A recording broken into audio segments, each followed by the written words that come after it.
Selamat datang kembali di sesi penelahan mendalam kita. Hari ini nih kita mau coba gali satu konsep yang rasanya kok makin relevan ya. Namanya pikiran etis atau the ethical mind.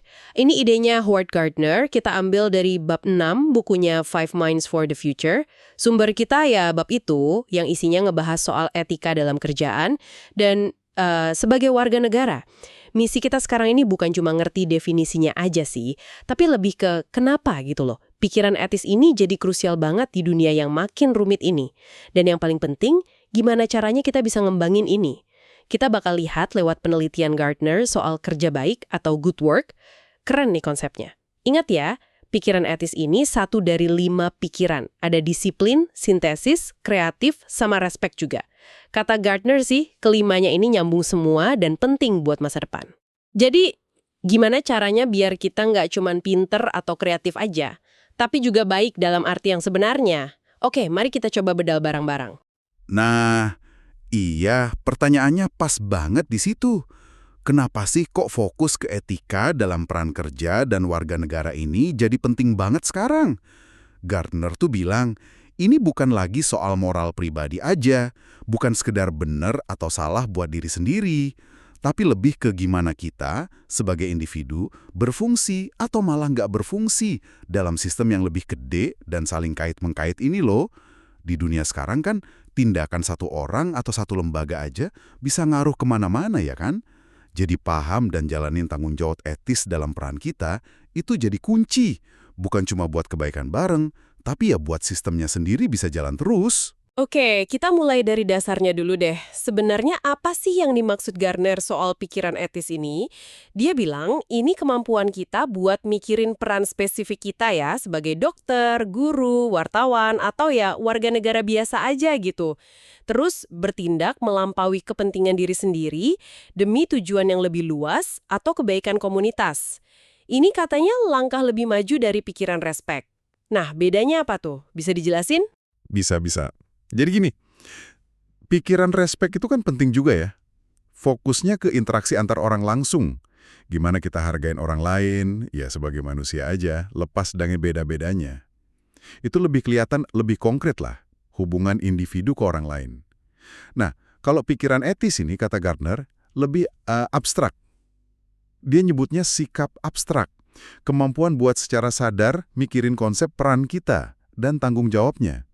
Jadi bukan cuma, oh saya hargain kamu sebagai orang, tapi lebih ke jadi pekerja yang tanggung jawab tuh gimana sih? Atau kewajiban saya sebagai warga negara tuh apa ya? Ini lompatannya dari individu ke orang lain, jadi individu ke peran. Nah, lompatan ke abstraksi ini yang bikin lebih rumit dan ya lebih susah dikembangin. Perlu mikir lebih dalam gitu. Baik atau good work. Konsep ini kayak jadi labnya gitu ya, buat lihat pikiran etis pas lagi dilakuin. Kriteria kerja baik ini apa aja sih sebenarnya? Nah, mereka nemuin ada 3 pilar penting yang harus ada barengan. 1, unggul atau excellent. Jadi, kerjaannya harus bagus, sesuai standar kualitas di bidangnya. 2, etis atau ethical. Kerjaannya harus mikirin dampak ke masyarakat luas, nggak cuma ke klien atau bos aja. Ini soal tanggung jawab sosialnya. 3, menarik atau engaging. Kerjaannya itu harus bikin si pelakunya ngerasa puas, bermakna, atau ya terlibat secara pribadi gitu. Kalau salah satu aja goyah atau hilang, wah itu belum bisa disebut kerja baik sepenuhnya kata mereka. Dan perlu dicatat juga nih, walaupun awalnya mereka banyak fokus ke profesi-profesi kayak dokter atau pengacara gitu ya, yang ada kode etik resminya, tapi Gardner nekenin kalau kerja baik ini berlaku buat semua orang kan? Betul banget. Gardner jelas soal ini. Walaupun profesi formal punya aturan buat jaga standar, tapi bertindak profesional dalam arti ngejar unggul, etis, dan terlibat, itu bisa dan harusnya dilakuin siapa aja. Kerja apa aja. Tukang kayu, programmer, kasir, semua bisa kok ngincer kerja baik. Nah, sebaliknya, kalau ada tekanan dari pasar bos atau ambisi sendiri, yang bikin orang ngorbanin salah satu pilar ini, misalnya ngorbanin kualitas biar cepat, atau ngorbanin etika biar untung, nah itu yang disebut Gardner kerja yang terkompromi atau compromised work. Dan ini, wah sering banget kejadian. Dan ini nggak cuma di kerjaan formal aja ya. Gardner juga ngomongin soal kewarganegaraan. Pikiran etis ini nuntut kita nanya, Jadi warga negara yang baik tuh gimana sih? Bukan cuma taat hukum doang, tapi apa tanggung jawab aktif kita buat lingkungan, negara, bahkan bumi ini? Gimana sikap kita soal isu kayak ketidaksetaraan, lingkungan, partisipasi politik, itu kan pertanyaan etis banget ya? Pertanyaan berikutnya, jelas dong, gimana pikiran etis yang rumit ini bisa tumbuh? Gardner nggak ngelihat ini muncul gitu aja. Dia bahas pentingnya dukungan untuk kerja baik. Sumbernya macam-macam. Dia pelompokin jadi dua. Pertama, dukungan vertikal. Ini dari generasi atas atau figur otoritas. Mulainya dari kecil banget, di rumah. Gimana orang tua kita ngomongin kerjaan mereka? Mereka nunjukin integritas nggak? Mereka serius nggak jadi warga negara? Misalnya ikut pemilu, aktif di RT RW, atau bayar pajak jujur aja gitu. Nilai-nilai yang ditanam, termasuk dari agama atau budaya, bisa jadi fondasi kuat. Terus di luar rumah, ada guru, mentor, tokoh masyarakat yang kita kagumi. Itu juga model vertikal yang penting banget. Bahkan kondisi politik dan sosial umum juga ngasih sinyal soal apa yang dianggap penting secara etis. Itu dukungan dari atas. Terus ada dukungan horizontal, pengaruh dari teman-teman, kolega. Gardner nyorot banget nih pengaruhnya, apalagi pas remaja sama dewasa awal. Di sini potensinya bagus ada, tapi risikonya juga gede. Tekanan teman sebaya itu bisa kuat banget dorong kita buat ikut-ikutan, yang kadang malah bikin kita kerja terkompromi. Mungkin ada di antara Anda nih para pendengar yang pernah ngerasain. Dilema pas awal karir, ada godaan ambil jalan pintas, mainin aturan biar cepat sukses, terus janji ke diri sendiri, nanti deh kalau udah mapan baru idealis. Gardner lihat ini sebagai jebakan umum, gimana kita ngadepin tekanan horizontal ini jadi penting banget. Selain dukungan terus-menerus, Gardner juga nekenin pentingnya inokulasi periodik. Kayak vaksin gitu loh. Kita butuh suntikan penguat etika secara berkala biar kebal sama kompromi. Suntikan ini bisa positif. Cerita inspiratif orang atau organisasi yang tetap pegang etika walau harus korban.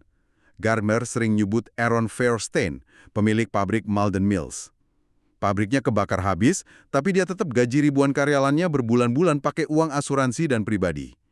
Dia ngerasa itu tanggung jawab etisnya. Contoh kayak gini bisa nguatin komitmen kita. Tapi inokulasi bisa juga dari yang negatif kan ya? Belajar dari salahnya orang lain. Gitu, apa akibatnya buat orangnya, lembaganya, masyarakat, itu bisa jadi vaksin. Bikin kita lebih waspada sama jebakan serupa di kerjaan dan hidup kita. Jadi, inokulasi ini bisa inspirasi dari yang baik atau peringatan dari yang buruk. Dua-duanya penting buat jaga kompas etis kita. Ini jadi ngebawa kita ke pertanyaan Yang agak susah nih. kalau kerja baik itu penting, gimana cara nilainya? Siapa yang berhak jadi juri etika? Gardner sendiri ngaku ini nggak gampang sih. Nggak ada angka pasti atau checklist gitu buat ngukur kebaikan suatu tindakan atau kerjaan. Emang nggak ada rumusnya. Tapi Gardner nawarin beberapa penanda atau indikator lah ya, buat ngebantu kita ngenalin pikiran etis yang udah oke di diri sendiri atau orang lain. Pertama, ada prinsip sama nilai inti yang jelas. Bisa diomongin, konsisten gitu. Bukan cuma slogan ya, tapi panduan beneran. Kedua, ada kebiasaan ngecek diri sendiri terus-menerus. Rutin nanya ke diri sendiri, tindakan gue hari ini sesuai nggak ya sama nilai-nilai gue? Ketiga, transparansi. Orang etis biasanya nggak nutup-nutupin motif atau tindakannya. Keempat, nah ini mungkin yang paling berat, lulus tes kemunafikan. Maksudnya orang itu tetap pegang prinsip etisnya walau itu ngerugiin dia. Nggak populer atau mahal gitu ongkosnya. Pas kepentingan pribadi nabrak prinsip etis, dia milih apa? Itu ujiannya. Walaupun budaya beda-beda, Gardner juga nyatet kalau nilai dasar kayak jujur, integritas, adil, loyalitas, ke prinsip ya, bukan cuma ke orang atau kelompok, itu kayaknya diakuin di mana-mana sebagai dasar etika. Gardner juga secara khusus ngerespons argumen yang sering kita dengar nih. Kalau pasar bebas itu, kalau dibiarin aja, otomatis bakal ngasilin perilaku baik. Karena reputasi kan penting dan lain-lain. Gimana pandangan dia soal ini? Dia agak skeptis sih sama pandangan yang simpel gitu. Gardner ngutip Adam Smith sendiri, yang pandangannya soal moral itu jauh lebih kompleks dari sekedar invisible hand yang sering dikutip gitu aja. Dia juga ngutip pemikir kayak Rabbi Jonathan Sacks yang ngingetin kalau logika pasar dibiarin nguasain semua aspek hidup. Kalau semua bisa dibeli, kalau komitmen dan kepercayaan bisa gampang dikorbanin demi untung cepat, nah justru pasar itu malah bakal ngerusak fondasi moral, kayak percaya, jujur, loyal, yang dibutuhin pasar sendiri buat jalan sehat jangka panjang. Pasar itu intinya amoral, nggak baik atau buruk bawaannya. Dia butuh bingkai etis dari luar buat ngarahin ke hasil yang bagus buat masyarakat. Tanpa itu, ya bisa ngerusak jadinya. Oke, kalau dukungan bisa numbuhin pikiran etis, logikanya kalau nggak ada dukungan atau malah sebaliknya, itu jadi ancaman dong ya. Apa aja nih ancaman utamanya menurut Gardner? Ya jelas, ancamannya bisa jadi kebalikan dari dukungan. Model peran julek di rumah atau di masyarakat, temen yang ngajak nggak bener, mentor korup, atau kurangnya inokulasi. Maksudnya, kalau pelanggaran etika malah dianggap biasa aja atau malah keren. Tapi nih, Gardner nekenin banget satu faktor sebagai ancaman paling kuat. Kualitas institusi tempat kita ada. Menurut dia, jauh lebih susah buat pertahanin kerja baik kalau kita ada di lingkungan kerja, organisasi, atau bahkan masyarakat yang udah rusak secara sistem atau ngebolehin perilaku nggak etis. Ibaratnya nih, satu apel busuk emang bisa ngerusak sekeranjang, tapi keranjang yang udah jelek atau kotor itu bakal lebih gampang bikin apel di dalamnya jadi busuk juga. Wah, ini poin penting banget. Jadi lingkungan institusi itu bisa nentuin banget ya. Gardner ngasih contoh nyata kan gimana institusi bisa gagal secara etis? Iya, dan dia milih contoh yang nunjukin kegagalan ini bisa terjadi di mana aja, bahkan di lembaga yang paling dihormatin sekalipun. Kasus Jason Blair di New York Times itu nunjukin reputasi bagus sama aturan formal aja nggak cukup. Kalau pengawasannya lemah, terus tekanan buat prestasi ngalahin integritas, ya bisa jebol juga. Terus runtuhnya firma hukum gede di Boston, Hill & Barlow, kata analisisnya, itu gara-gara gagal adaptasi secara etis sama perubahan finansial. Kepentingan beberapa partner senior ngalahin tanggung jawab bareng dan kelanjutan firma.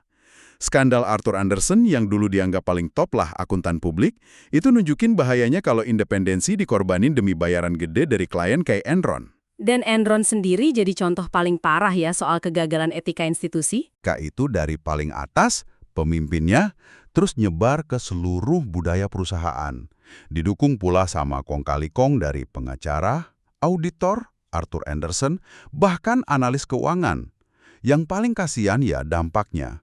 Ribuan karyawan biasa hilang kerjaan sama dana pensiun, sementara bos-bosnya nyoba nyelamatin diri. Contoh-contoh ini, kata Gardner negasin pentingnya pemimpin etis dan budaya institusi yang sehat. Itu jadi benteng pertahanan dari kompromi. Susah kan kalau kita harus terus berenang ngelawan arus kalau arusnya deras ke arah yang salah? Kalau institusi bisa jadi ancaman, berarti institusi pendidikan, sekolah, kampus punya peran strategis banget dong buat numbuhin pikiran etis dari awal. Gimana Gardner lihat peran pendidikan di sini? Gardner ngeliat peran pendidikan itu fundamental banget. Guru itu pertama-tama model peran etis yang penting banget buat anak dan remaja. Sekolah itu kan kayak tempat kerja pertama anak-anak. Tempat mereka belajar aturan, tanggung jawab, kerjasama, sama akibat tindakan mereka. Makanya, pendidikan tuh nggak boleh berhenti di nilai bagus atau jago teknis aja. Harus secara sadar nyentuh sisi etis dan keterlibatan sosial. Ngajuin pertanyaan kenapa. Kenapa kita belajar ini? Gimana ilmu ini bisa dipakai secara tanggung jawab di dunia nyata? Gimana kita nyambungin yang kita pelajarin sama usaha ningkatin kualitas hidup kita dan orang lain? Ini inti pendidikan yang mau numbuhin pikiran etis, bukan cuma pikiran disiplin atau kreatif. Dan ini ada hubungannya juga sama perkembangan kognitif ya. Remaja kan mulai bisa mikir abstrak. Betul sekali. Masa remaja itu krusial karena kemampuan mikir abstraknya lagi pesat-pesatnya. Ini bikin mereka bisa pertama kalinya mikirin serius peran-peran abstrak kayak pekerja nanti atau warga negara. Mereka mulai bisa mikirin isu etis yang lebih luas, nggak cuma hubungan pribadi aja. Ini sering jadi masa idealisme tinggi, tapi lucunya juga masa di mana mereka gampang tergoda nyoba-nyoba perilaku amoral atau ngelanggar batas. Sebagian karena identitas dan nilainya masih dibentuk. Nah, di sini hubungan pikiran respek, hargain orang, sama pikiran etis, paham tanggung jawab peran jadi penting. Biasanya sih, orang etis ya punya respek juga. Tapi etika itu butuh langkah abstraksi tambahan tadi. Ngutip filsuf Peter Singer, sudut pandang etis itu bahwa kita ngelampaui kepentingan pribadi ke arah sudut pandang alam semesta.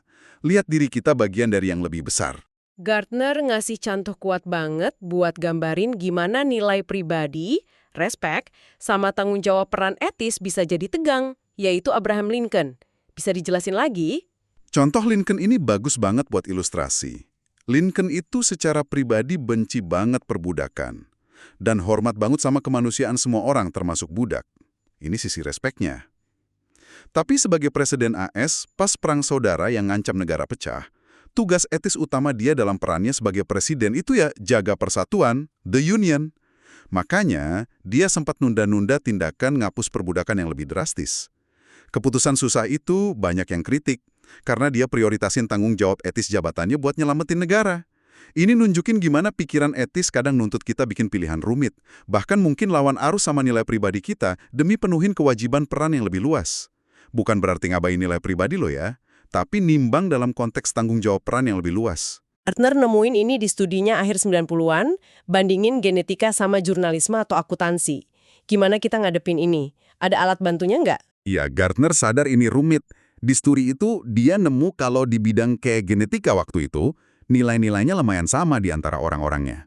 Sementara di jurnalisme atau akuntansi, tekanannya lebih macam-macam dan sering bentrok. Misalnya, antara cari kebenaran versus deadline versus bisnis.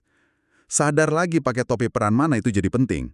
Nah, buat bantu navigasi di tengah kerumitan ini, Gardner sama timnya ngusulin kerangka 4M.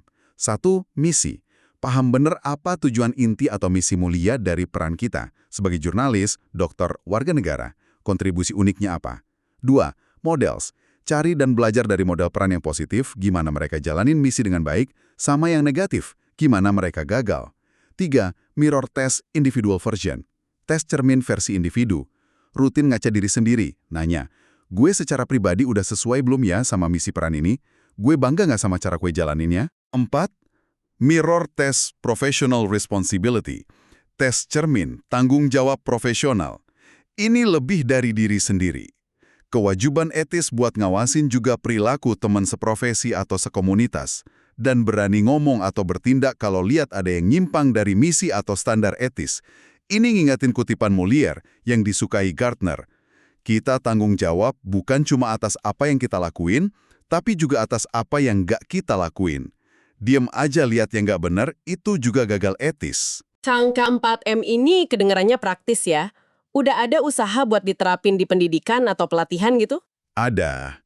Proyek Kerja Baik Good Work Project yang dipimpin Gardner, Csikszentmihalyi, sama Damon itu memang nyoba bikin intervensi nyata. Mereka bikin kurikulum dilema etika buat calon jurnalis, program buat rektor kampus, materi buat anak SMA. Semuanya dirancang buat dorong mikir pakai kerangka, misi, model, sama cermin ini. Tapi mereka juga realistis kok. Mereka nekenin kalau kurikulum atau pelatihan aja nggak cukup. Tanggung jawab utamanya tetap di masing-masing orang buat terus-menerus pakai cara pikir ini di kehidupan sehari-hari. Sepanjang karir, sepanjang jadi warga negara. Ini proses jalan terus, bukan sesuatu yang bisa beres.